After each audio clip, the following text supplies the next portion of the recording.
Do, do, do, do, do, do, do. That's how we're gonna start this mug off. That's how we starting this She's mug off. What's running good, up y'all? It's your my boy Fashion Designer back at it again. Appreciate y'all for tuning in and rocking with us for another episode of the Windy City Breeze Sports Talk Daily. Of course, we got the pettiest man alive in the building, Mr. P Kid in the chat. Kid, what's good with you, my boy?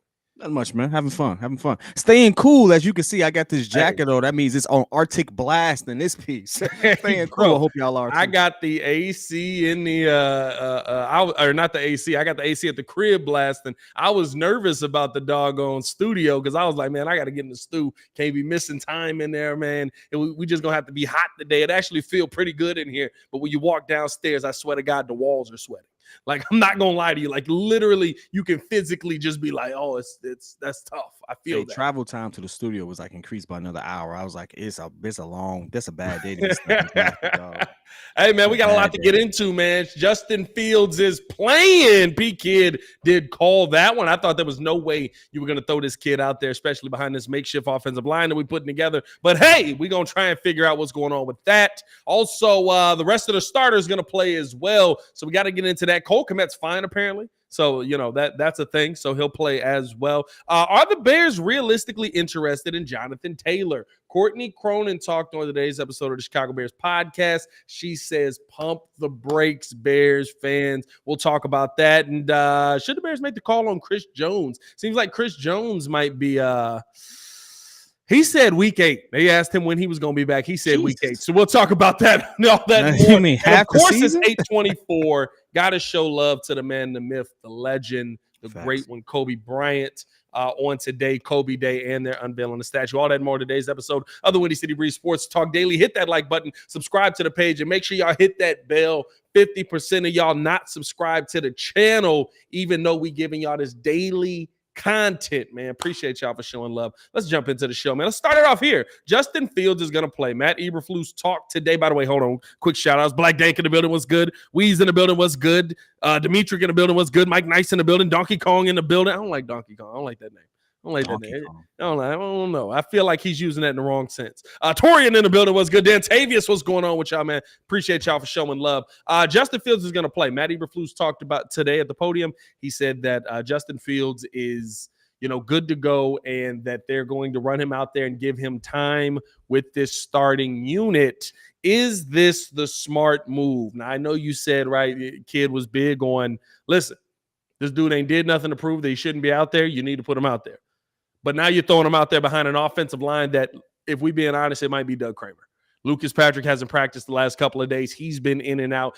Cody Whitehair is now moving over to that left guard position. He's going to fill in for Tevin Jenkins while Tevin Jenkins is missing time here. You got a lot of question marks on this line. You might be sending him out there behind Doug Kramer. You like the move here, kid? I love the move because, again, Bills are playing their first team defense, by the way. I love it even better. I love it even more now. Realistically, I love it even more. This is what we need to see going into week 1 versus the Packers. Now, again, I have always said that I think that it's more about development than anything else. But since the city has pretty much told me, P Kid, shut up, you don't know what you're talking about, I'm going to go ahead and sit there and tell you all. Not only do we need to sit there and get those reps in heading into Green Bay, but Jordan Love don't look like he like we expected Jordan Love not to look good.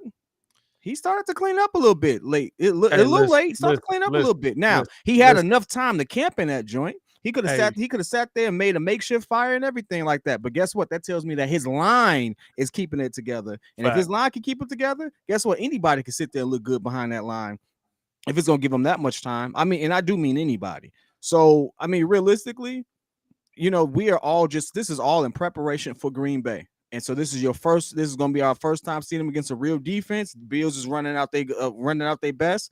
Let's see what happens. I don't expect them to play the whole game, though. I mean, of course, some people he'll said 3 probably end up quarters. just playing a quarter or something like that, if Yeah. that. I mean, realistically, you might see him out there for a drive. If it turns into a screen pass that goes 60 yards again, it's going to be a drive. But listen, I need everybody to pump the brakes on the Jordan Love, right? I get it. He's playing well. He looks great behind that offensive line. Shout out to him for going out there and having success. But guess what? Tyler Bagent looks great. I don't want to see Tyler Bagent against the first-team offense either, right? Like our first-team defense either, right? Like I don't want to get to Tyler Bagent. Nobody's doing anything yet. That's why I said, even with the Justin Fields stuff, right? Like the part to me that gets me the most excited is the yak that came after that play, not the Not just the fact that they ran a screen pass and it worked, or that he was able to get out and flip that over, but the fact that they turned that into so much. Ain't nobody throwing out no tough coverages right now. You going mad vanilla on all your defensive stuff right now. Like, I'm not losing my mind that Jordan Love is in there getting these reps. You want to know what that tells me? Jordan Love probably going to go down on the first drive of the game and be able to score a touchdown. But when things change, when you get off of that script, is he still going to be able to make those plays? The one thing that I do like we in don't this know that about. Go ahead. I'm sorry. I was going to say the one thing I do like in this situation with Justin Fields here is that he's at least going to get an opportunity to see the offensive line that he's probably going to be standing behind week one, right? Like we know for a fact that Tevin Jenkins is not going to be out there. So now at least, hopefully it's Lucas Patrick, but at a minimum, you get to build up some of that rapport with some of those guys who are going to go out there. The Bears have been very tight-lipped when it comes to injuries and the injury concerns. So I don't know what it's going to end up being on Saturday. But hopefully, right, like we get to see a couple of nice plays that leave us feeling good. Because I'm going to be honest, the worst thing in the world is like when you got that break in between games. And your player plays bad, so all you got now is like 2 weeks to just go. Last time we saw that, man, he sucked. Hey, man, listen. Hey, bro, that's a long that 2 bye weeks. week is going to be real interested if we lose right before this. Like, good Lord, he sucked before. Like, bro, every time I see it, bro, I'm just like, man, like just win the bye week. We ain't won one in a while, so it was good to win the Patriots one. That was the last time. That was a mini bye, but still, it is what it is, man. Hey, you know what? I'm just happy that he's going to be out there, like you mentioned. I think ultimately, while I'm not going to put too much weight on it. We do want to see more than some screen passes. We do. We've been hyping this up. The national media's been hyping it up. Everyone's been hyping this up as if, Justin has this arm, this, that, and the other. Okay, now I want to see it. Show me. I want to see what I've been hearing about in camp. I want to see it. I want to see it so I can get behind it 110%, because right now it's just a lot of speculation for most fans. Most people who don't know, who haven't had the chance, it's just a lot of speculation. So you want to give them something to root for. This is up to Matty E and him to get it done. So yeah, I mean, and listen, that's what shout out to the super producer Joel Holt, not at work, said, my guys, I'm stuck on a boat. It's good to know. Yeah, I mean, he's really stuck on a boat, by the way, too. Hey, I hope you fall asleep face up with the sun beating down on you. Hope you get sunburn that doesn't go away for the next year. It's not even sunburn. Hey, you ever notice old black people, like they be working out in the sun all the time? They get a permanent tan. My father-in-law has a permanent suntan. Nah, I ain't never noticed. I noticed in the wintertime, he got this line here. You know what I mean? Like he got the difference. I'm gonna be honest with you. I saw somebody. I saw something on Twitter. Of course, there was a sunburn competition. Oh, I guarantee you that was a Caucasian competition. No, hey, listen. I didn't put no color or creed or race to it, baby. Lean in a little bit. What in the actual world is that? Who told you all that was a good idea? I mean, dudes just out there just getting burned. Just out there, what are you doing? Hey, bro, you gotta let that skip. Yeah, that's a Caucasian activity. You don't know what's crazy? I didn't know I could get sunburned until I went to the DR. My whole life, all my cousins would get sunburned. All my white cousins, they would get sunburned, and I would be laughing at them, like poking their skin. I had never been sunburned. I was 25 years old the first time I ever got a sunburn. And what about your complexion made you think you could get sunburned? Bro, because I had never had one, bro. I've never put on sunscreen in my life. Like, I've never gone outside and put on sunscreen. I played outside the entire time and never had sunscreen on. And I just get darker, bro. Like, I just get real, like, at a certain point. Like, I walked in one day, my big mom was like, boy, you look like the rest of the family. I was like, dang, what's up with that? But, yeah, I had never got a sunburn, bro. I went to the DR, didn't put no sunscreen on. Let me tell you this right now. Hey, that island sun hit different. And it was bouncing off of the pool, too. So, like, my upper body was out the pool. I was drinking. That mug said, bro, I was out of there, bro. Hey, that sun closer to the equator feels some type of way. Don't be drinking on that boat either. God, that sun feels like you just feel stuck because you really are. You just stuck. It's like, Jesus, let me go. Hey, it's going. The troubled life he lives. But anyway, you know what I mean? He's not dealing with Justin Fields problems out here. By the way, 59 people in the building, 19 likes. Hit that like button, subscribe to the page, man.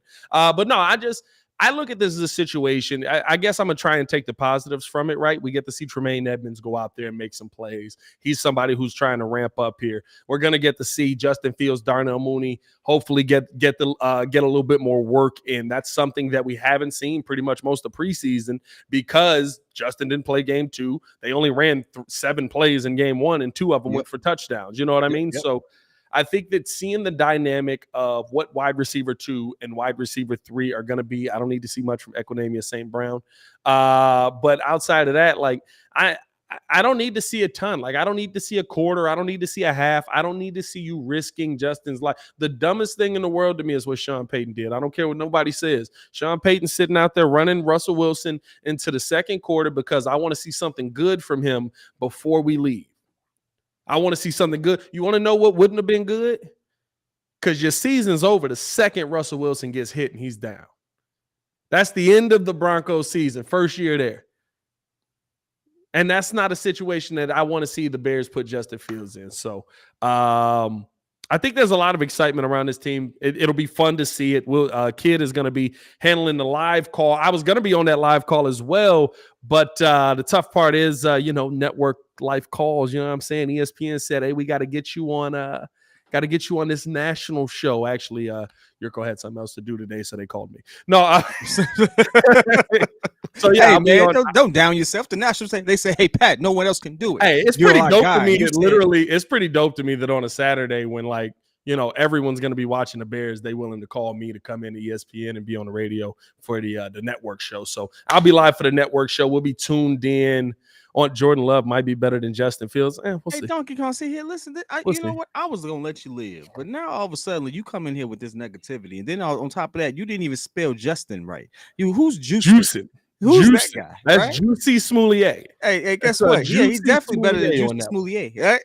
Right? Yeah, I mean, that's a Juicy Smoulier on that. God, but no, at the end of the day, here's let's transition into this next one because I think we got some good conversations on here. So we got a report today, right, that the Bears might be interested in adding a running back. Adding a running back to the running back room that I think is going to be strong right now. You got Khalil Herbert, you've got Deonta Foreman, you've got Roschon Johnson. Reports are that the Bears are interested in going out and getting Johnathan Taylor. Remember, we talked about this on the show the other day. Johnathan Taylor apparently is going to cost a first-round pick once again. But I talked with Courtney Cronin about this on today's Chicago Bears podcast. Make sure to tune in with that as well. And she basically said, listen, I'm not going to sit here and tell you. Basically, she said, be careful where you take your information from. Be careful what you see. Now, Dove Kleinman did also retweet this from Destin Adams, who said that, hold on, let me pull up the tweet here. Let me find the tweet here. Hold on. See, it's always great until you can't find a tweet. Basically saying that the Bears have legitimately called and are seriously interested in going out and getting Johnathan Taylor. He's from A to Z Sports. I've never read A to Z Sports. I can't say whether it's credible or not. But if you're hearing this, if you're seeing this, what do you think about the Bears possibly being in for Johnathan Taylor for a first-round pick? Well, I tell you what, I don't know. There's a lot of speculation around JT, and unfortunately, depending on who you see on Twitter, I've seen reports that said that he is not interested in a trade to the Chicago Bears. I've seen that he ain't even interested in re-signing. And he wouldn't even, he'd be reluctant to sign a long-term deal in Chicago, and in Miami is his top choice. So I mean, that's one report I'm seeing. I haven't read this particular. Well, no, hold on. Let's see. Is Johnathan Taylor the new Damian Lillard? Is that what this is here? Everybody's just trying to get to Miami. I guess Bray Wyatt, by the way. Shout out Baki for bringing that up on the stream. That was crazy to see right before. Yeah, so I say this: one, could bringing in JT work depending on how much he was looking for. I'm not so much concerned about the pick because we know we have extra pick, or we have picks in the first round next season. But considering how much line help we need, hey, maybe we. But that's also. I'm surprised that you would even be in on considering it based on just the fact that the question marks around Justin Fields still. The reason why I would do it is because what do you need if you have a QB that you are on the fence on? Strong run game. You need a strong run game, But I think they already have that. We had a strong run that's why I game would last like. season. That's why it's like not a necessity for me. Like I feel like Roshan could do enough Yeah. for our offense. You're not going to do what Johnathan Taylor. You're not going to rush 1,800 yards. Somebody here rushes 1,800 yards. God bless them. But you're not going to rush 1,800 yards. But what I do think this team could do is be running back by committee. And so for me, right, with the Johnathan Taylor situation, it just don't make sense to me. Why would Ryan Poles change everything that he's done? Ryan Poles, since he's been here, has cut ties with two separate running backs. He cut Tariq Cohen straight out, right? Tariq Cohen talking about, I had just bought a house here. Yeah, Tariq had been hurt. It sucks. I like Tariq Cohen, but you weren't the player that you were that 2018 year. You end up getting hurt. Tough times, and hopefully you're able to make an NFL comeback. I'd love to see you come back here, but I doubt it's going to happen. But you cut ties with Tariq Cohen, and you set your limit on David Montgomery, a guy who was a leader in this locker room, at $6 million. Why would all of a sudden Ryan Poles go, hey, you want to know what? Johnathan Taylor's on the table. I'm going to give up a first-round pick. Not only am I going to give up a first-round pick, but I'm going to give him the money he's looking for. Now, I'm going to say this. JT is by far a better running back than Facts, 100%. So I mean, I can see why he would do it. I can see why that's even a conversation. I can see why you would even entertain it now. Now, should you do it? No. If you're going to make any particular trades right now, we need to be making some trades if available to position ourselves to shore up this line because injuries is plaguing it. I like Tevin. I love what he brings to the game, but I need to find people who are going to like if we're going into the season with the question marks of, hey, can we keep him upright? And I know we haven't seen it yet, but ultimately, do you feel good about the line work? No one in the chat feels good about the line work. We're not as confident in it. So I want to add some confidence to that so we can do the rest of it. I don't think we need to be looking into the run game, but this is you know what this is? This is the result of so much time eclipsing between when we've had real news breaking versus this and when we've been good that people just want something to scream. You all know we don't need JT. I do think it's real news, right? I do think I don't think we called. I don't believe we called. I think that the Bears called. Because I'll be honest with you. If Ryan Poles didn't call, I'd be pissed. Why? It's like because if I can call and be like, hey, what would y'all take? Would y'all take a fifth for JT? Would you take a sixth for JT? Right? Okay, so depending on when they called. If I can call and negotiate with you, that's a very different scenario than if I can call and you just like, oh, you got a first round pick ready for me? Like, no, I got this fifth. Out of six, right? Because then, even if I'm only getting 1 year of Johnathan Taylor, I get 1 year of somebody who possibly could be 1,200 yards. Maybe he wants to re-sign here. Maybe he doesn't. Maybe he likes the culture, whatever it ends up being. But at the end of the day, I got that for pretty much nothing. Versus giving up a first-round pick, which is a future player that you expect to be a long-term player, especially if it's the Carolina pick. You expect that to be a high-round pick player. Hey. Somebody that's going to be on the field for a while. I'm not sending you that. There's no point in me sending you that. And I'm not paying Johnathan. Like, here's the thing. I'm not paying. I talk trash about Saquon Barkley, and Saquon Barkley is a better running back than Johnathan Taylor. I can't give you that. Saquon Barkley is a better running back than Johnathan Taylor. I don't know if I can give you that. He's a better runner and pass catcher. Johnathan Taylor got 362 attempts 1 year. But he's a better and Saquon Barkley just got 10 million. On 1 year. Now, what you expect me to give you? You expect me to top that? You crazy. I don't know how he got 10. Hey, Saquon, I know how he got 10. He was the offense. He was the offense. And they gave him 10 for 1 year. He was the offense. He got $10 million for 1 year. Listen, I'm off on the JT thing, period. I think it was a good look, but it's good to talk about. It's good to speculate about. I don't think there's any real substance there. And I don't care if Poles called or not. I really don't. Because it's not a need. And I see the game plan rolling into this season. I need to vet if I have the most important piece, my QB. Right now, I don't know a running back that's winning Super Bowls right now. Now, don't get me wrong. I know that there's a collective thing and all that stuff. But when you don't have a quarterback and you have bad line work, guess what? You're going to find yourself in a situation where you got to pay Saquon Barkley $10 million because you ain't got nothing else going. Poles has set himself up to vet whether or not he has the QB that the Bears need. That's what he did, and I don't think he's going to bend on any of that on that position at all until next season. Yeah. After next season, then we have a different conversation. Here's the thing, though, right? Like, and you'll never see it. This is the reason why I said making these decisions. Whoever trades, if somebody's dumb enough to trade for Johnathan Taylor, you're going to lose. And I see Depends the on who producer in the trades chat. for him. I See, think the this the Bills. thing. Why Joe tweeting in the chat so much, but he couldn't be here because he on a boat. You know what I mean? Like, are you on a boat watching the show right now, dog? It better be on the big screen TV. Shout out to you. But no, realistically, right? Who's the last All-Pro running back to win a Super Bowl? Beast mode? Nope. Sooner, right? Now, technically, yes, but not that year. He wasn't All-Pro. Oh, they were all pro the year they won. They were all pro the year they won. Who's the last all pro running back? Beast Mode wasn't even the leading rusher in the game where they won the Super Bowl. It was Percy Harvin. Yeah, I mean that's a Pete Carroll decision, though. You know how I feel about No, that's the one they lost. Oh, I see what you're saying. That's the one they lost. The Super Bowl they won. The last all pro running back to win a Super Bowl.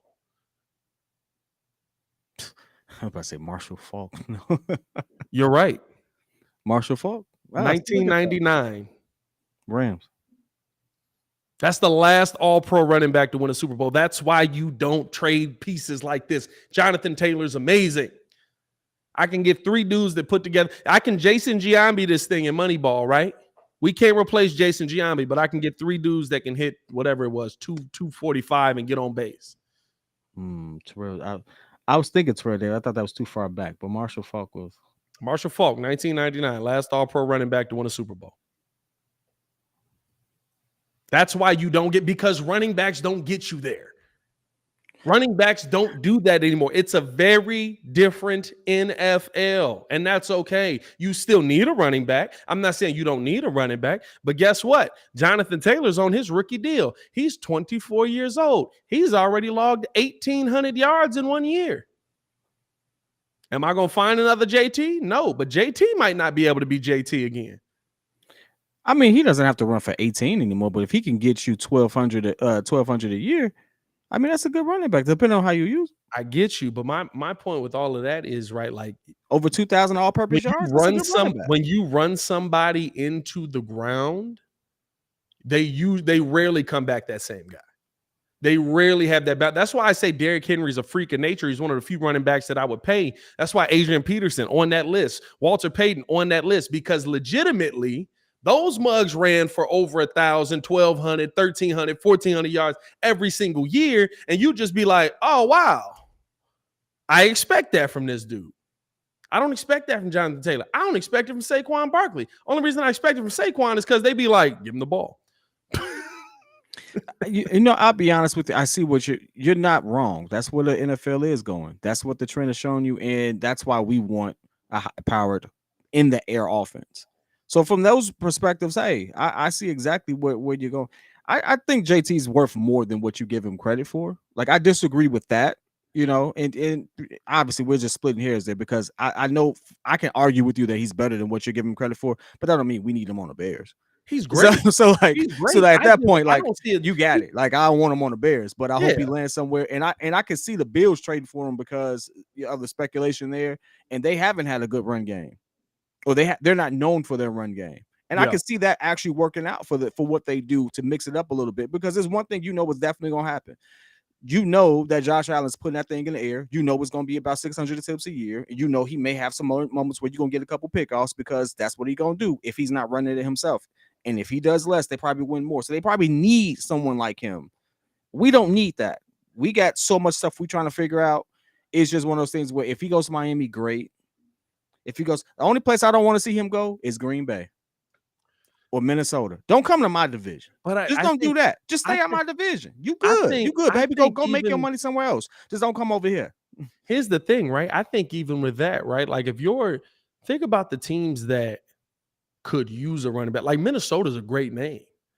Minnesota is a Because great team. technically, you got Kirk Cousins, you've got Justin Jefferson, you're adding You got Jordan Jordan Addison. Addison. You've got the pieces there. You're hoping your O line stays together. You need to rebuild that defense. But now, if we're going all offense in this situation, Johnathan Taylor makes more sense there because I've got everything else. I can add the running back to it. Guess who ain't calling? Neither of them teams. From They what we sitting there heard. riding with Alexander Madison. Hey, more power to them. You know, I don't. If they don't do it, great. That means I feel better about our matchup when we play them. If they Yeah. do it, I don't feel so good about that matchup.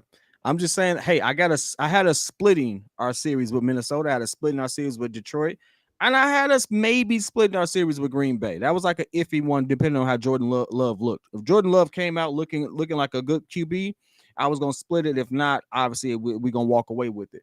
So if they ain't making a call, great. Yeah. As long as he don't come to one of our divisional rivals, I'm cool with it. Just go with Tua. Go with Tua. You know, he needs some help. Go ahead and do it. Ow, that hurt. Anyway, go do it. That actually makes sense. I wouldn't like Miami again, but if you Miami, you give up a first round pick, you crazy. You didn't even have a first round pick last year trying to tamper with Tom Brady. That would be insane. That would be insane. That would be insane to give up a first round pick for a running back after losing a first round pick last season. Hey, man, we appreciate your opportunity. Hit that like button, subscribe to the page. We're going to keep this thing rolling. Jordan Clemens said, really? A Hamilton reference? Yes. Yes. I will Yes. throw in Hamilton references every now and then. Accept it. Alexander Madison.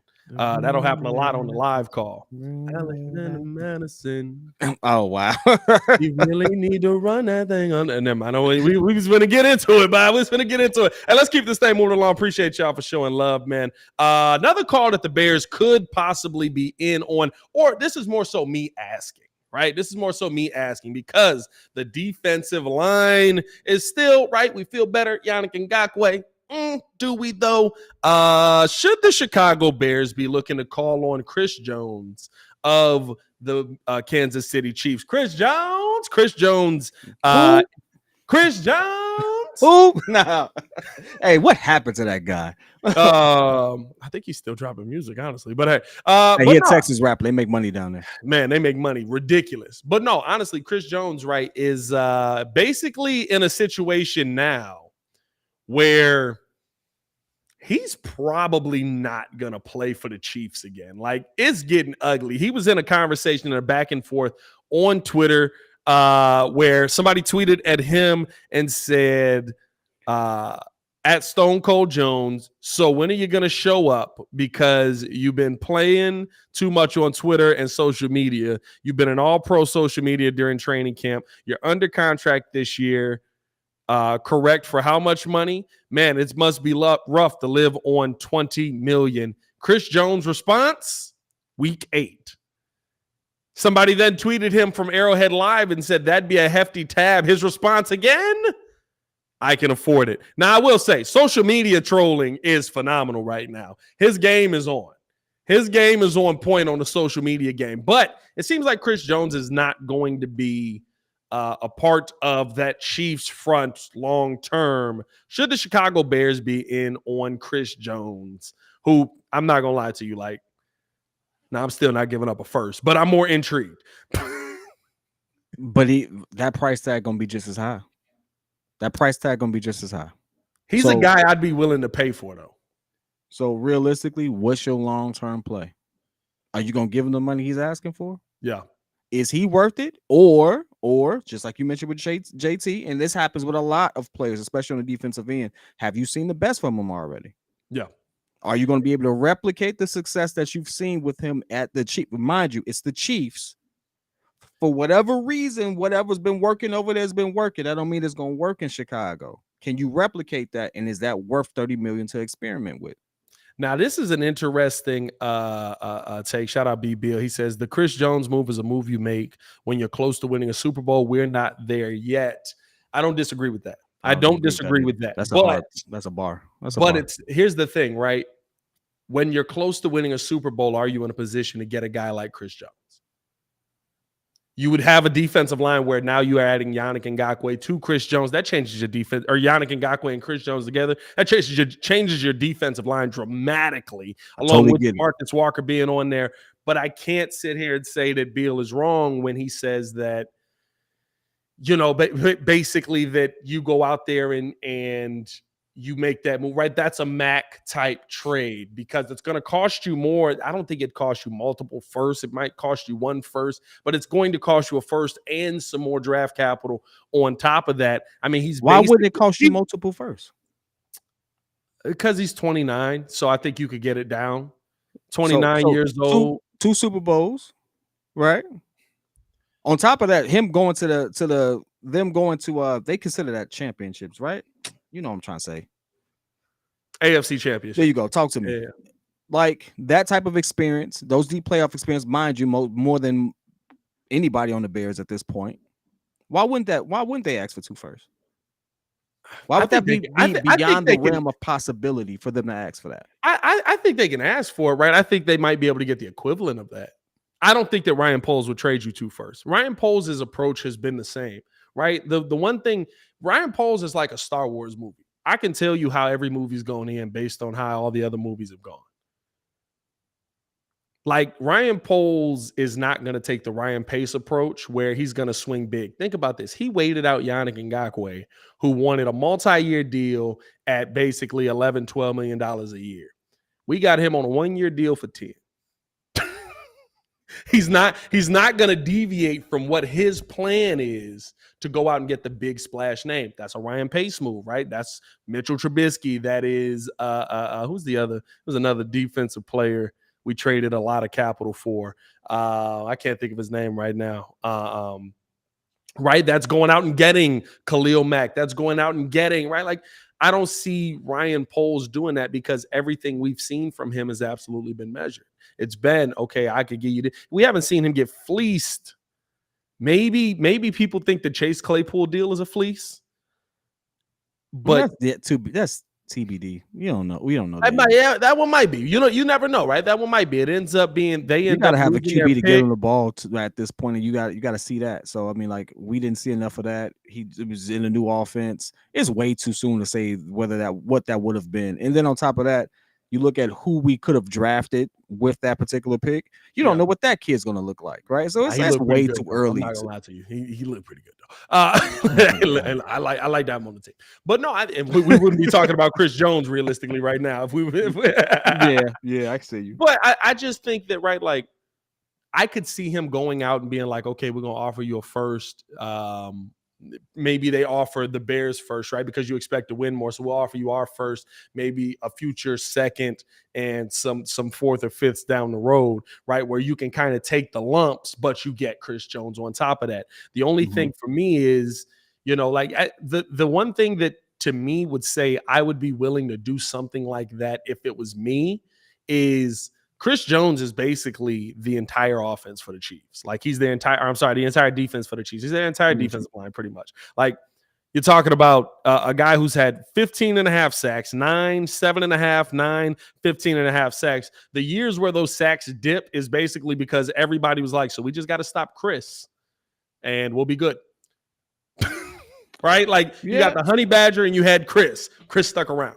So to me, I wouldn't be surprised if I wouldn't be upset. I'm not going to say I wouldn't be surprised. I would be surprised. I wouldn't be upset if the Chicago Bears made a call on somebody like Chris Jones because I think that, right, while that is the major swing, while that is the big swing, while that is the Khalil Mack type deal, hopefully for a little bit less, that's the deal that I think you look at and say, I got Yannick Ngakoue, I got Chris Jones. Now DeMarcus Walker's my third pass rusher.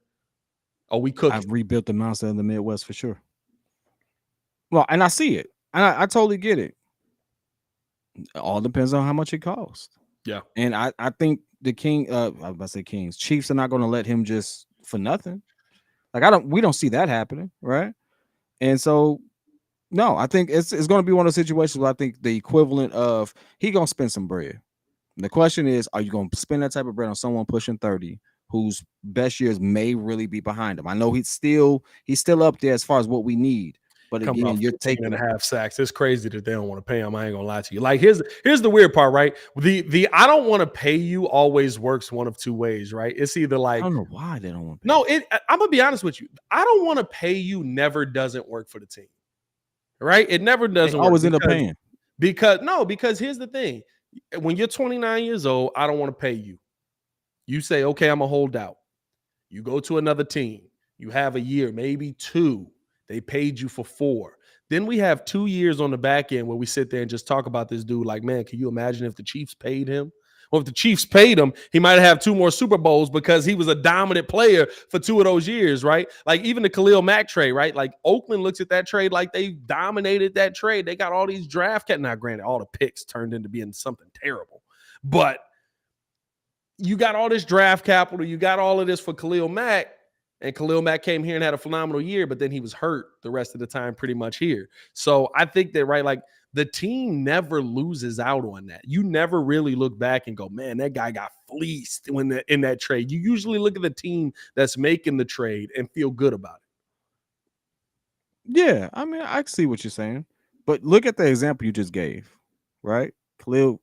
Maybe if I hope I'm understanding what you just said in the way you put it, but if you're talking about like if we're saying that we would be the Raiders technically if we make that trade potentially, and then all of a sudden you give us we one would be the year. Bears again.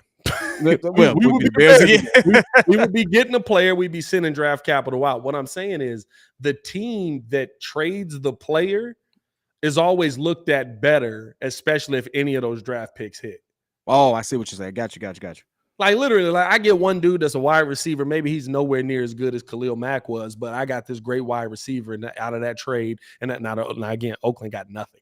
Like Oakland, they screwed up all of them picks, I believe. I don't think they got any good players out of any of the picks that the Bears sent them. I might be wrong on it. Alex Leatherwood actually might be one of the picks that the Bears sent them. I think Alex Leatherwood is one of the Bears picks. But realistically, right, you end up looking on the team that traded for the player and you go, oh, y'all got fleeced in the end. When really, yeah, the last 2 years sucked. Maybe we didn't win the Super Bowl. Clearly the Bears did not. But we did end up getting Khalil Mack in the dominance for a year. Who ends up winning that trade? Oakland, right? Or Vegas. I that might be what threw you off. I kept saying Oakland. But outside all of that, I don't know, man. Like, I think that's the Bears, a call I think he has to make, though. I think that's a call you definitely make. That call you make. JT, I don't care if you do, you don't. Like realistically, I don't care if you do. But that call, I gotta feel that call. I gotta see what's going on over there. I gotta see how much it's gonna cost me, and then I gotta weigh that against what's going on. Now the thing is, it doesn't seem to be an immediate situation. If he's gonna sit out, he's gonna wait for the right deal. What's the stipulation on that? Like, can he still be dealt? He can still be dealt mid-season, right? He can be dealt at any time. NFL contracts is basically like, if we hate you, all of a sudden we can get rid of you. But it's realistically a situation where you think it gets done before we play them? No, well, he probably won't be playing. That's another thing to take into account when we playing them. He's saying he won't be back till week 8. Right? Like week 8 after that, then it's like, okay, like now if you don't come back right now, maybe it's like in his mind, he got it budgeted out how much time he can miss. If I miss up the 8 weeks, it's gonna cost me this much. I think after there's something after week 8 where, well, that's the deadline, I believe. That's the trade deadline. So no, it's not. When is the trade deadline this year? I had to look at that. But there's something there where, like, if he don't play after that, right, then it starts to negatively impact him outside of things just financially. He's gonna play. He's gonna come back and get in there. But it's one of those things as well where it's like, hey, listen, he's telling you when he's going to be back. He's telling you when you're not going to see him till. Are the Chiefs going to wait that out? It has been the Tuesday after week 8 since 2012. So it is week 8. Okay, I didn't know if it changed with the 17th game being added. I didn't know if it was going to be week 9. So right after week 8, he can't go nowhere. Might as well come play.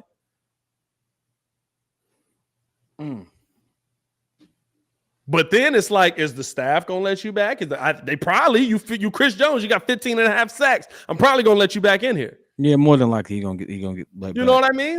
But can he still be suspended afterwards? I mean, they can suspend him if they want to, but realistically, you're just going to find the bejesus out of him until week 8. Like I said, God level troll when he was like, when he said, I can afford it. I can afford it. That's a God level troll. Before we get into switch gears here, just to give some injury updates, saw Demetric ask that question. What's the update on Wright? As far as we know, based on what Chris Morgan said, Wright is absolutely fine. He's good to go. He feels great. Cole Kmet was back out there today, absolutely fine. Remember, he was carted off yesterday. Seems like nothing is wrong with him. Trying to think, was there any other injuries? That Tremaine Edmonds again, good to go. Lucas Patrick did not practice today. That's one to keep an eye on heading into this Bills game. I think that's pretty much all the major updates that we got. Tevins, I think Tevins is going to be out. Right, that's pretty much where that's finishing off at. And Cody Whitehair's got the cast on the hand. He's going to be playing left guard. So Justin is literally standing behind a man with a club on his hand. We'll see how that goes. Baki said, hey, Pat and P. Kid, I think the last fleece trade to memory is the 49ers Dolphins trade that the 49ers got the third pick, which was Trey Lance. Dolphins fleeced them. I'm not going to lie. First, hear me out on this. I don't believe Trey Lance should have been taken. I don't think he's good. I do think he's the Mitch of this draft. But Mitch was given an opportunity to play.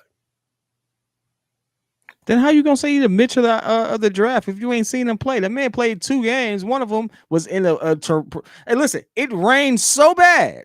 No, it rained so bad. And I said in that game, I said he looked better than Justin Fields in that one little game because he looked more poised in the pocket. I'm on tape saying it. So hey, then the next game he break his foot. Well, the Bears wasn't throwing the ball at all in it either, though. They was just like, well, it's raining, run. Here you go saying, well, he the Mitch of the draft. The man ain't even playing. No, here's why I say that though. I think he's the Mitch of the draft because I don't care what scenario went down. There was no scenario where he was better than Justin Fields. No matter what we think of Justin Fields, we see what Brock Purdy did behind that line. Brock Purdy was the last player taken in the draft. He's not going to be Tom Brady. If he's Tom Brady, I eat my words on that one. I don't know. You can't say that though. He ain't played. Listen, no, but Brock Purdy has been, right? But here's the thing. What does that have to do with Trey Lance? no matter what, Trey Lance was the third best quarterback in that draft, if that. No matter what. I can't say that because he ain't played. But if I put Justin Fields behind the line that Trey Lance had, we talking about pretty much the San Francisco 49ers probably going to the Super Bowl. If you put Justin Fields behind that line, he probably breaks his foot. How would he break his foot? He would actually get an opportunity to pass. Because that's how Trey Lance got injured. No, Trey Lance got injured. What was that? He like fell weird and got twisted up. Hey, listen. No, you want to know why Justin don't break his foot? Because if Justin didn't break his foot in 57 hits last season and 55 the year before, and Trey Lance broke it, and how many sacks that man get? What he ended up getting 11. I mean, hey, look, all I'm saying is bro. The odds are against Trey Lance being better than Justin Fields. All I'm saying is this. We don't know. You know what's the difference though? The big difference is I'm not defending him. All I'm saying is I can't even say the statement because I ain't see the kid play. Like the sample size I have of him playing is it literally felt like God poured a bucket of water on the field, right? And then the other one, he got hurt. I can't compare it. Just give me a time to compare it. I can tell you Jordan Love don't look good. He didn't look good for a long time. So I don't know how he got it together these last few weeks. Maybe that was just a good clips because everything else looked bad. You can look at Jordan Love and say, yeah, he ain't got it, right? I couldn't say that with Trey. I just didn't see it. I can say the one thing I can say with Trey is Trey was a one-read quarterback. Trey was like, that ain't there, we out. Trey was doing the same thing Justin was doing. They were using for them gadget plays in that first season. But the difference is, gadget plays. That's all it was. But the difference is Trey had an offensive line that was allowing him to have time, receivers that actually could catch the football in a running game. Justin had to become the running game.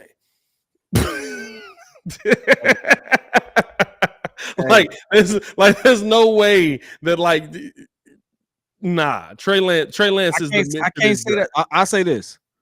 I do think Justin could have battled him out for that spot. That I'm saying that because he's my QB, and I'm saying that because I have faith in him and his ability. I'm not going to say for sure. I know for a fact he was better than Zach Wilson. I know for a fact that he was better than was Buddy. I know for a fact he was more dynamic than Mac Jones. I think Mac Jones was is a better. He can read defenses better. I think Mac Jones comes a little better on that end. Mac Jones got blessed. Mac Jones went from Alabama to the Same Patriots system and practically. basically was like, "Oh, this is exactly what I just left." Yeah, it's like so it was a perfect system for him. So from that aspect, I mean, you got to think about it. Mac Jones was teaching Cam Newton the system. That goes to show you something. And Cam is you can say what you want about Cam. Cam can play football. I'm just letting you know that that's the real narrative. Like he beat out Cam Newton. So Yeah, I Mac mean, can play. yeah, but Cam also just that is what it is. Like they built that team for Mac. I said that coming in. I was like, they're building this team for Mac Jones. They just letting Cam Newton think that he's the quarterback. Hey, Steve is blasphemous. He says Zach Wilson looks better than Trey currently. That's a dark But joke. he getting an That's a opportunity. dark joke. He got a chance to play. So yeah, I guess so. But no, it's just one of those things, right? Like they mitched it. What I say by Mitch is right. There was no scenario where like how the NFL careers go. It is what it is. There was no scenario where coming out of college, you looked at Trey Lance, you looked at Justin Fields, and you were like, yeah, that's the same. None. There was no play that you ever looked at. And there was no play where you looked at Mitch Trubisky and you looked at Deshaun Watson. You were like, yeah, I can see that being better. Yeah, nah. Yeah, I mean, so it's like that's what I mean when I say right. He's the Mitch of this draft is like saying that. You want to know what's so weird? I looked at Deshaun Watson's college tape. Like I just had it playing, just watching some college games. One of the prettiest balls I've seen thrown in my life. You gotta say that quicker. Can't put that gap between balls come and on, throws, dog. bro. Hey, listen. We're trying to get big name sponsors here. Calm down, sir. Calm down, sir. Calm down on the pause worthiness, okay? Hey, anyway, like I said, I'm gonna say a little slower just so they understand. Hey, One of the prettiest balls I've seen. That's how it came out. That's how it came out. That's the concern. That's my concern. That's how it came out. I was like, where we going here? Okay, here we go. But no, man. No, I agree with you, right? Like that's what I'm saying. There was zero scenario where you looked at Deshaun and you looked at Mitch and you said, yeah, that's the same caliber. Hey, dog. I looked at listen, I watched the Lamar game too. Now, here's the thing. I looked at that, I was like, man, if he played like that, yeah, I can see why. He has some dots. He had a couple dots. Yeah. But he definitely ran a whole lot. I was like, man, I can see why they asked him to play a different position. No lie, this is legit though here. Baki saying, it's like I said, NFL teams let combine, pro days, and workouts influence their draft decision. That is 110% true. Can you tell me what throwing the ball off one knee to hit the roof of the building has to do with anything? Here's the thing. You want to know what they see in Anthony Richardson, which is who Kid is referring to here. You want to know what they see? They see Josh Allen. Josh Allen had a cannon. That was it. Josh Allen literally came into the NFL with a cannon. He's like the dude off Tennessee right now. Is it Tennessee? Kid that dropped to the second round. Oh, Will Levis. I know who you're talking about. I just said it, Levis. Yeah. Will Levis. No, Will Levis has got a cannon, but Will Levis was more poised. Like legit really? in college, legitimately. His only talent, I'm talking about Josh Allen, was cannon. I'm gonna throw this ball through and run. It was like I can run and I got a cannon. Anytime there's a white dude running, muds are just like, oh my God, where'd they find those? I kid you not, I've never seen a Josh Allen sneaky fast. Right? Like that's every white dude that can run sneaky fast. And so it's one of those situations for me where like I think they see that in Anthony Richardson and they want to try and replicate that situation. I watched his tape too, though. I ain't gonna lie. There were a lot of drops, dog. Oh, in Florida? It was a lot of drops. Yeah, Anthony Richardson can ball. I think he can play. I didn't expect him to go as high as he went. I expected him to get drafted. I didn't expect him to be where he went.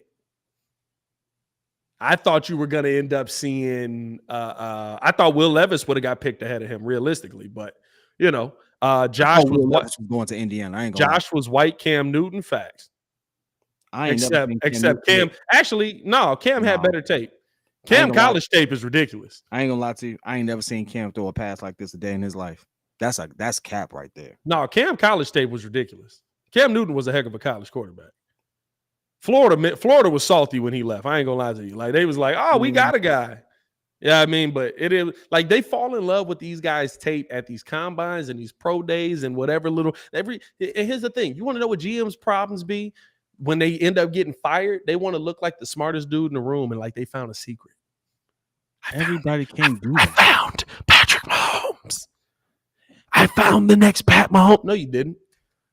You found the next Bill in aisle 5. That's what you found. That's what you found. You found the next bag boy. That's what you found, dog. You didn't find nothing special here. I think that's one of the things in football that's going to change because we're going back to a time where it's like, hey, if you put a line in front of your QB, he might have enough chance to throw. You put the right pieces around and you develop in the right way instead of just trying to find this lightning in the bottle. Like, you know, you might have a good team. You know, I don't need to have a top 10 all-time QB to win a bunch of Super Bowl. You know whose name doesn't come up for top 5 all-time QBs, but he was a monster. Who? I don't know anybody who mentions John Elway in that top 5. I know some people. I think we just moved him off at this point. He's top 10 still. He's John Elway at one point was top 5. We just got Pat Mahomes and Tom Brady now. Right now, is he top? Why would he be top 5 or top 10? When you ask, when I've seen it, all I do is sit here and watch this stuff online. No one mentions it. They mention him. Don't get me wrong. They do mention him. When you win multiple Super Bowls, you get mentioned. That's that. Yeah. No one mentions it him. That he's like the end of top 10. I would probably. He's in my top 10. I don't know where I'd put him though. He's in my top 10 simply because of, you know, nostalgia, and he was the QB that was dominating when I was growing up. He was, bro, and he had them weird teeth. Steve Young and him was the QB that was dominating. Oh, the bots are back. Hey man, we doing something right. The bots are in here. Remember we used to get. Hey, shout out to YouTube. I feel like YouTube has done a much better job. Remember we used to get the racist bots. Yeah, it was crazy, right? Bro, them mugs used to come through wild, bro. It'd just be like, whoa, hey, hold on now. Why y'all come to this channel? But you know, the ultimate point is like, we're going back to like Justin Fields doesn't have to be the best QB in the league. He doesn't have to be another Patrick Mahomes. We just got to put the right pieces. Now we want him to be, don't get me wrong, but we got to put the right pieces around him and protect him long enough to allow him to be a good QB. That's all we really need him to be. If he's a top 15 QB, we're trending in the right direction. I don't need him to be the next Patrick Mahomes. And you can build a team around him. Listen, Eli was top 15. Eli got 2 Super Bowls. Eli is the mediocre. No, listen, he is the epitome of mid. Yeah, his win-loss record is literally 500, and he gonna make the Super Bowl. I mean, he gonna make the Hall of Fame. When he beat the greatest twice. That's why he gonna make the Hall of Fame. It's unbelievable. Hey, can we talk about how even though Tom Brady is absolutely the GOAT, he's the GOAT of football, 100%, can't argue it. Or he's the GOAT quarterback, I should say. I don't know if I throw him go to football. Yeah, he probably go to football. This man got some of the weirdest Super Bowl losses of all time. He lost to Eli Manning twice. And Nick Foles, bro. Nick freaking Foles. And he hate Nick Foles, bro. I don't care what nobody say. He hates Nick Foles, bro. And almost got put out. Did he get put up by Mark Sanchez? No. The Jets didn't beat them? No. Not in the Super Bowl. I mean in the playoffs. I don't think there's ever I don't remember a playoff where did they almost beat them? They came close a couple of times, but I don't remember a play. I might be wrong on that, but I don't remember a playoff on where the Jets beat them. Baki said check Twitter. Anytime Baki says check Twitter, that usually means that something hilarious or something terrible has happened. What do we got here? Kenny Pickett to George Pickens. That's a nice ball. That's a nice ball. I can't be mad at that. That was a nice ball. I don't know if I feel different about him. Kenny Pickett made some nice throws in college. He also made some very bad ones that Jordan Addison made him look good. And let's get into this last topic, man. Let's keep this thing moving along. Hit that like button, subscribe to the page. We're going to close the show out on this because it's 8:24. Y'all know what that means. It's Mamba Day. Kid was a massive Kobe fan. Jets beat the Patriots in the 2011 divisional playoffs. All right, cool.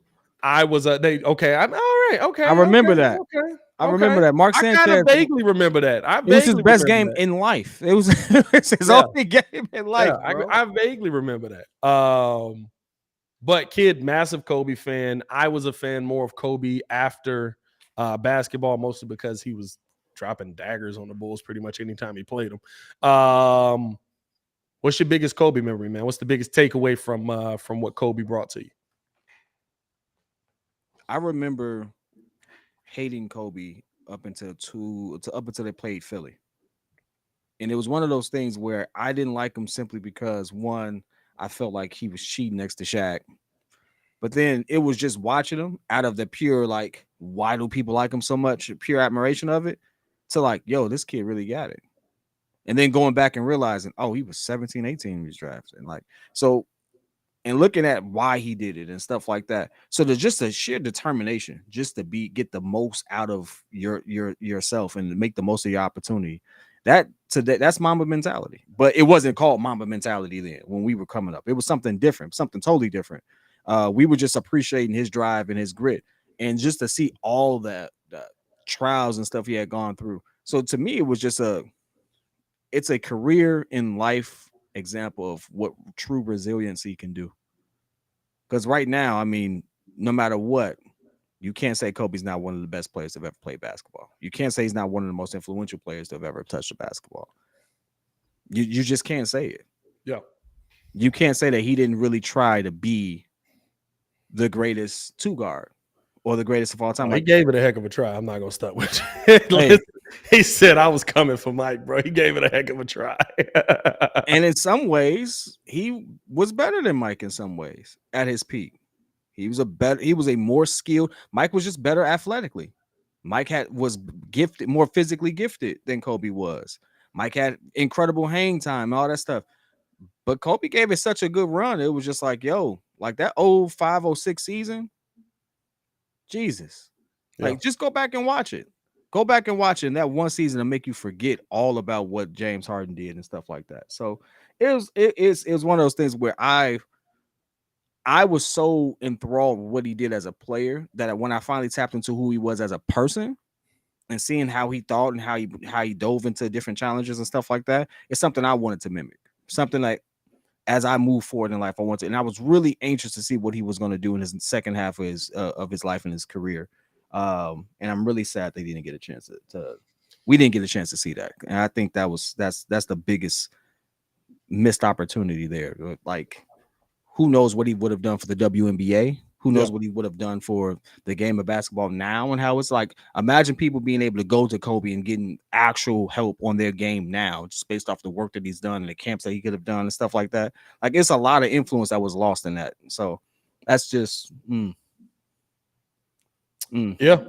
It's I'll say this, and this is so it might seem to people like I'm going a little hard on this, but I'm gonna be honest with you. I don't think that the breeze is where it is without Kobe passing. Because while I love Kobe Bryant, the basketball player, at the end, right? Because like I said, I was somebody I rooted against Kobe. Kobe always won. Kobe always had those teams that you would just be like, all right, bro, like how am I supposed to be you and Shaq? Like that don't make no sense. And what I'm doing with that, right? yeah. Then you see Kobe go out there and do it with Powell. You see Phil and how he's dominating. But when Kobe passed is when I really started. I always knew about Kobe Bryant, the basketball player. I didn't care about Kobe Bryant, the person, because it was like watching basketball, whatever it is. And we grew up in a very, right, like basketball then was like like seeing basketball players was just a different, like get pick their brains didn't happen.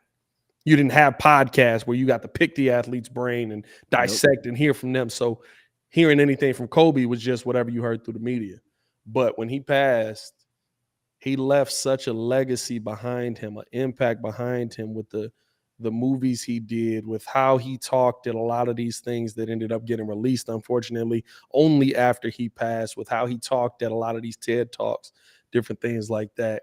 I sat down and I probably spent for 2-3 weeks after he died. Of course, that was I think that was still during COVID, right? Yep. And Early in COVID too. I'm sitting there, yeah, bro. We was getting hit, bro. I'm sitting there digging deep into Kobe Bryant, and years later, end up, right? Wife gets pregnant, daughter comes premature, all of that. I get fired. And I realized I need to work harder than I've ever worked before. I go back to them same things I was watching. But I probably watched 6, 7, 8 hours of Kobe Bryant talking, not just playing basketball, talking. Mhm. Watched how Kobe Bryant workouts went. Watched to try and just get a glimpse of like what it meant to work that hard at something. Yep. We're not here without it, bro. Because legit, my whole mindset, like I had become a harder worker through all of the process, but my whole mindset changed. My whole mindset on how I get to the next level changed. My whole mindset on how hard you got to work. It's days that I can't stand doing this show, but I get up and do it because if I don't do it, who gonna do it? Kid could do it, but. but like it's like really that's it's not even a slight, like that's the mindset that I'm coming with it, because there are days where y'all gotta work, y'all got other things going on, stuff happens, and it gotta be me. And so like I give a lot of credit to not even meeting the person, but the Mamba mentality that Kobe led us into by going out there and talking. And of course the basketball player was just phenomenal. I've always likened you to more of a Shaq type of a guy, but you know, nah, because I always like I wanted to put in the work. I want people to know that I'm outwork you. Like there's a reason. Here's a moment where a very rare moment. So y'all take it in. It's a reason where I'm at. I work harder than y'all. I used to get up at 4:00 in the morning. And this is not to you. This is to the masses that be wanting to talk trash about me, all of that. I used to get up at 4:00 in the morning to pre-record a video. Then I would go to work. At work, I'm editing the video on lunch. I drop the video maybe at lunch. Maybe it's rendering while I'm there. I'm trying to sneak back to do it, all while still getting work done. Then I come home, record a whole nother video to drop that night. And then while it's all going that night, if any breaking news happened, guess what? I'm waking up for that breaking news that my wife couldn't stand me because at 4, 5, 6 o'clock in the morning, 3:00 in the morning. The Bulls fired somebody at 3:00 in the morning one time. I'm at 3:00 in the morning recording a reaction video. Channel ain't even over 1,000 subs yet. Yeah, I mean, like, listen, it's a reason I'm where I'm at. It's a reason the ESPN wanted to work with me. It's a reason that a lot of these brands are looking to come work with the Breeze because I'm outwork y'all. So I liken myself to a Kobe Bryant because, like, or a Michael Jordan, and it's gonna piss some people off on the way. I was gonna say Shaq because I've never seen someone dominate something that like that, and I don't care what you say. Shaq was the most dominant player. Shaq was the most dominant.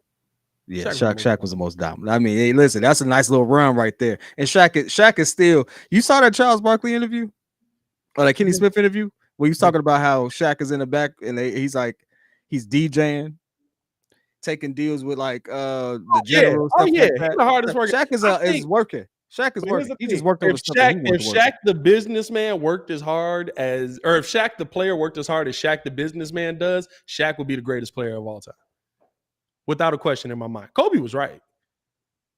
When you look at young Shaq was unstoppable. If he had developed a consistent hook shot, if he had developed, I'm trying to push you off on the Shaq narrative so I can take Kobe. I mean, listen, you can take Kobe, just but I'm I like you can have Kobe. Hey, you can have Kobe. I like to say I'm like the old 2001 Kobe just coming into my own yet because I knew nothing about YouTube for the like when you said I do this on YouTube, I was like, the heck is he talking sports on? He gonna call the game like they can just watch the game. like why? I didn't know nothing about what you was doing, and then I was like, oh, this is fun. You could be Kobe. You could be Kobe. I'll be Michael. You know, you can have that. You can have that. You can be Kobe. I'll be Michael. You can have that. By the time we get to the end, long as you ain't Scottie Pippen, you know what I mean? Like long as. Hey man, Scottie make it so hard. Long as you ain't Scottie Pippen, bro. Scottie used to be nothing wrong with being Scottie Pippen. So Scottie had to be Scottie. Bro, I ain't gonna lie to you, bro. That's one of the funniest things in the world to me because somebody said Scottie even talked himself out of being top 10 all time. That's insane to me. And I was like, you want to know what? People probably never put him top 10 all time, but realistically, when you look at what 20? He did on the court, he was top 20. He's unstoppable. Like Scottie Pippen was an insane player. Like that mess is wild. You know what I mean? Crazy. Somebody say he didn't talk to himself out of being top 10. I said that's crazy. But you want to know who's following the path? Paul Pierce. Paul Pierce is talking himself because he comparing himself to the wrong people. When realistically, if you look at the games, Paul Pierce was. I keep saying this to Muzz. Now he not on the passing tip, but Paul He Pierce was was. Luka. He was Luka. Paul Pierce was Luka. The You would moment you sit said there that, after every game and you would be like, "How did he have 45?" He dropped 45 in an elimination game versus LeBron. I don't think he's comparing himself. I think Nah. He'll go out. He say I'm better than D Wade. he made a good argument for himself. He said, "What did he do without the help?" And you look at D Wade without the help, it was worse than Paul Pierce without the help. And I was like, when they be speaking facts, you got to Not a give them bad facts. argument. That's It's not a not a bad bad argument. Paul Pierce didn't have a lot of talent for a long time around him. when you All righty, offer, forever. Paul Pierce was not him. Pat, stop. Y'all crazy. Y'all you crazy. must be young. Y'all, you got to be young. You must be young. You looking at the highlights, bro. Paul Pierce was a dog, bro. They called him the truth for a reason. Paul Pierce was a dog, bro. You know what? Gil did this too. I like when they just give objective facts. I never realized this. But for Magic to be called the best point guard of all time, he inherited a lot of help. Sure. He inherited the second greatest scorer in NBA history. Sure. Or number one, depending on how you like. He inherited a number one pick who didn't even start because their team was so good. Yeah, but see that's a dumb argument because most of the top point guards of all time had dominant players to pass the ball to. That's why they're the top point guards. He had a lot of help. Russell Westbrook had Kevin Durant to pass the ball to, and Paul George, and Carmelo Anthony, and like there's a lot of help for most of them. Chris Paul had Blake Griffin and DeAndre Jordan, who were literally just two of the best big men in the game at that time, right? Like every top point guard we talk about had dominant players, unless you're going to put Isaiah up there. But Isaiah had sneakily 4 of the best scorers in the NBA on his team. It wasn't sneakily. We just don't like saying their name. One might say Aguirre because it wasn't sexy, but my man was scoring 30 points a game. Like that's a poor argument. Like even Stephen Curry, who started all of this debate, like who are you going to say is it? Like if that's the case, Derrick Rose is the greatest point guard of all time. His career ain't long enough. Derrick Rose had no help. His career if the argument is he had too much help, Derrick Rose had no help. Like name me a dominant point guard that had zero help. That was just cooking. Shout out to Tana in the building. Shout out to Tana. Yes, appreciate the super chat. Sorry, I'm late. And yes, Magic, the greatest point guard of all time, invented the 6'7" and PGs with vision. I don't know if Big O was before Magic. Who? Big O, Oscar Robertson. I mean, he was 6'4", yeah, 6'4". Oscar Robertson. Well, here's the thing. Everybody always talks about who invented it, who did this. They wasn't letting mugs do that. If you was 6'7", you were not allowed to be a point guard. Like you had to be special. You had to be a small forward your whole life and just keep passing till they was finally just like, all right, he might need to play point. I don't think that this is a situation which we actually. To me, Brandon Jennings, John Wall, but we don't talk about them as greatest Steph Curry is the second coming of Jerry West. That's what it looks like to me. Yeah, Stephen Curry. Here's the thing. I Jerry said West when that whole argument started, I said to me, Magic Johnson is still the greatest point guard of all time. But you're not gonna sit here and give me an argument that I can just look at and be like, Stephen Curry can't have a case. Because I don't fault the NBA changing on Steph. I don't fault the point guard position changing on Steph. The NBA changed. The NBA allowed more scoring. The NBA wanted more three-point scoring. The NBA wanted more high-scoring stuff. Stephen Curry just happened to be the person that came through and facilitated it. Hey, fam, I'm sorry. If we're going to just do this the way that it's being done, I don't have Steph as the better point guard. As a combo guard, which is what he really is, and he's really a 2 guard. I don't care what nobody says. It's him and Jerry West at what they do and how they do it. And nobody really wants to have that conversation. But when you so cold that you lose and still get finals MVP, put that into perspective. Nah, that's stupid, though. I ain't going to lie to you. That's the dumbest finals MVP of all time. It wasn't dumb when they were trying to say LeBron should have got it in 2018. Hey, yeah, it was. It was dumb then too. You want to know why? Because he lost. Because he Because lost. he lost. It's stupid. Yeah, finals MVP. Hey man, you was cooking us, man. Good, appreciate that, man. Yeah, we're gonna go over here celebrate this championship. That's dumb. Now, here's the thing. Drew mentioned this, and we're gonna get up out of here. I know I extended this conversation. That's my fault. But the one thing you can't without say, help, that's the key to the argument. Brandon Jennings got cooked by every point guard of any ilk that came up against him. the reason why I can't sit He there was and say that cooking about Steph Curry though is because Steph Curry has inherited just as much help as I would say Magic. That's what I'm saying. Like I can't. So it's like, an even comparison from that thing. What good point guard don't have people that can score? The point guard position is literally helping people be better scorers. Like it's not like that's not even a good argument on any. But I would argue that he's not the designated point. Who, Steph? You could argue that he's not really the point guard. Listen. Like the same show in which he gave that said he was the best on. Even Gil has said you could make the argument that he's not the point guard. Is he bringing the ball up more than 60% of the time? Here's the thing. I will sit there and I will follow you on the argument, on Gil's argument where he said LeBron then should be the greatest point guard of all time. I'm willing to have that discussion, but nobody ever quantified LeBron as a point guard, even though it probably would have been better for his career. Because LeBron controlled everything. It would have been better for his career. Better for his career. LeBron passed more and put people in position as opposed to forcing them to play a different position. He wanted to make the right play. LeBron was 6'7". Well, you want to talk about somebody who needed to be coached by Jason Kidd. LeBron was 6'9" Jason Kidd. LeBron, when you hear how Shump and them must be talking about him, he is 6'9" Jason Kidd. He's literally like, hey, nope.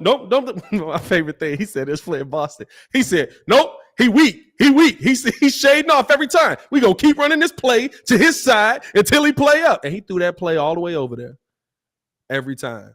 What Drew say? Shout out to Drew, man. I love this. We ain't had an episode like this in a minute. The key of the argument is without help. That's what people are not understanding. What I'm saying is we're talking about a good point guard without help, and Jennings is one of them. Oh, yeah, he one of them for sure.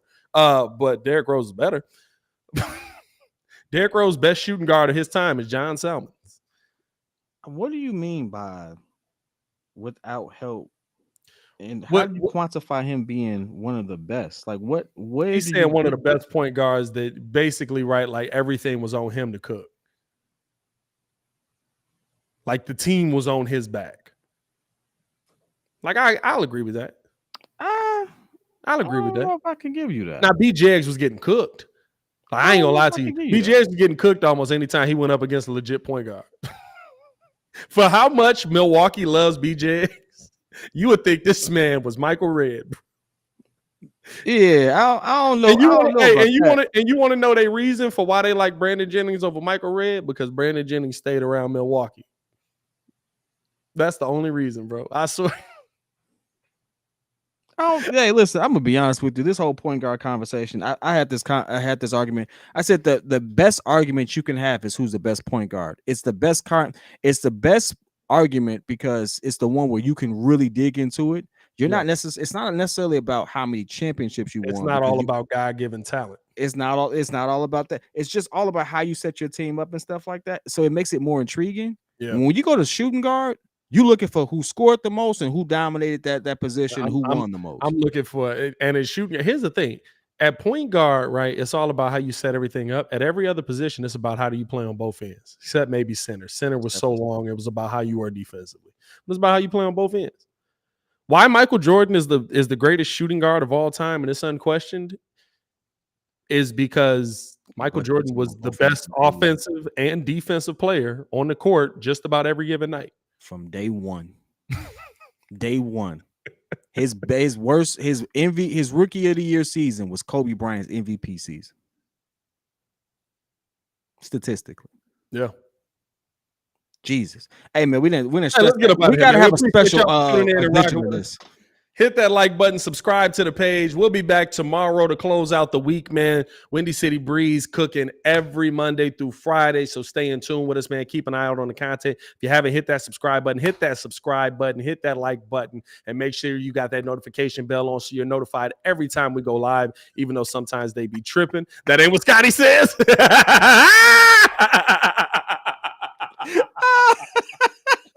Hey, yo. Y'all stay safe out there, Chicago. One love. We appreciate y'all, man. Peace. That ain't